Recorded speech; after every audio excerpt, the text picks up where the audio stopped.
We're Switchfoot, and this is Zero Platoon.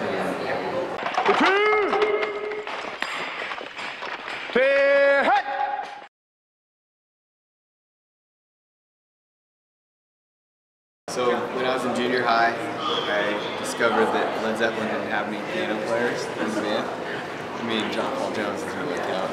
So I decided no more piano lessons. I'm gonna learn how to play guitar.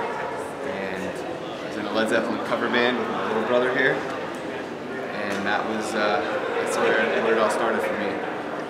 It is John Paul Jones from Led Zeppelin and also Paul McCartney, kind of the reasons why I wanted to pick up the bass in the first place.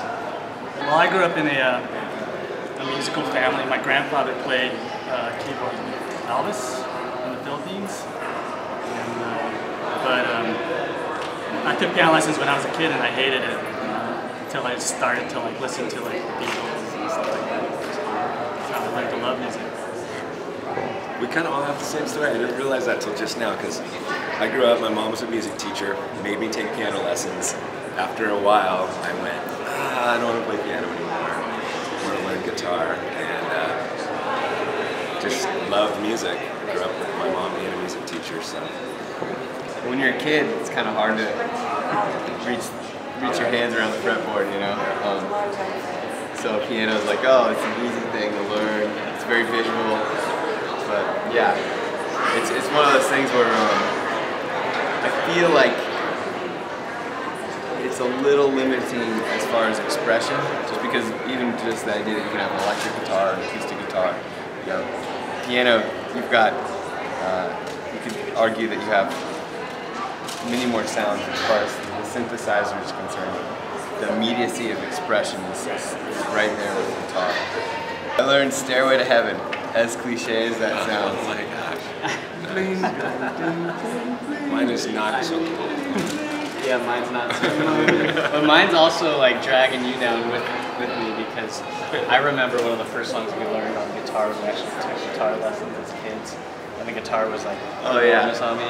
And it was buy me a ticket for an aeroplane. And it was John and I and a bunch of other kids lined up singing it and playing it.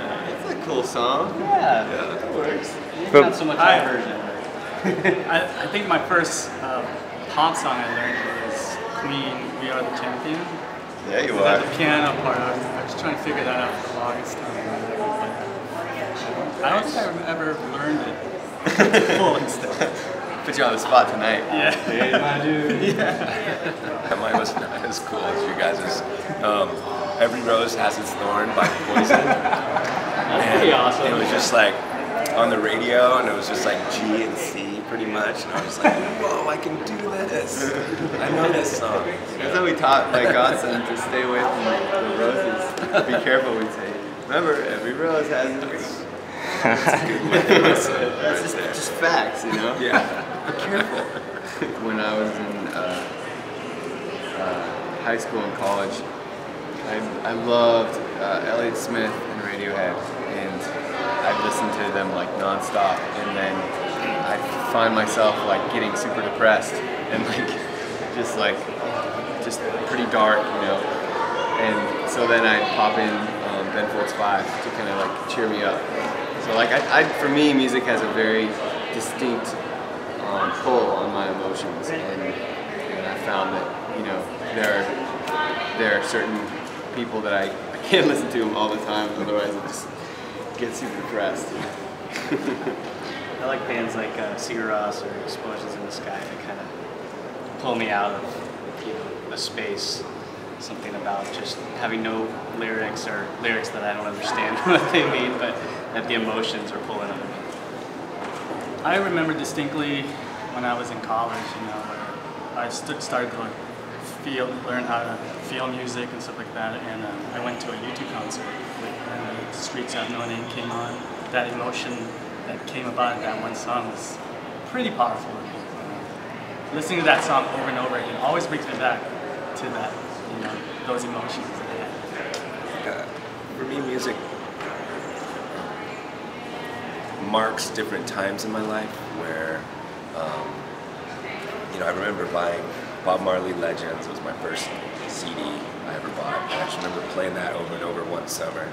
and it always kind of takes me back to that like high school summer freedom, no books, no more homework. Yeah, life is good. I have no cares, no worries, and stuff like that. And then I went through, Depeche Mode and all that. I listened to a lot of that in a kind of a darker time in high school, and then kind of got into, Nirvana and Pearl Jam, and that's when guitar kind of came into my life. So I kind of, you just feel different things with different artists, and it always takes you back. So,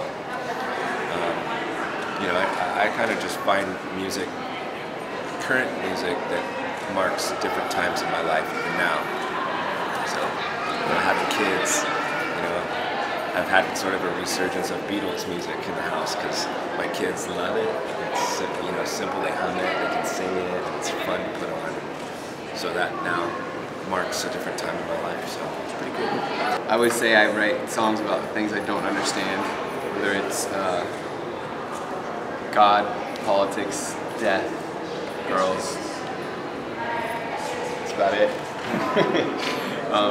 That's life, right? And I think for me, music has been a place that I go to when I don't understand things. I mean, you just have different questions, right?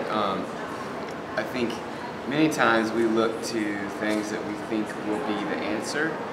Like, oh, if I only had that girl, or if I had that car, or if I had that job, or if I had that stability, or if I had that ability to do this, then I would know more and I'd be better off. And you realize that whatever bridge you cross over opens up a whole new set of questions. So maybe it alleviates some, but ultimately the questions that are the most worth answering are always within you, and you carry them around whatever state you're going to.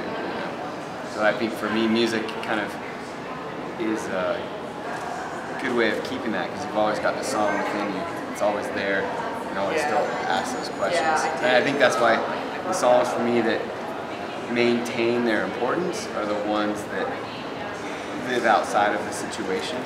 Like this one specific location that inspired the song might not be relevant 10 years from now, but if the song is about a bigger topic, then it might still be relevant, it might still be important to you.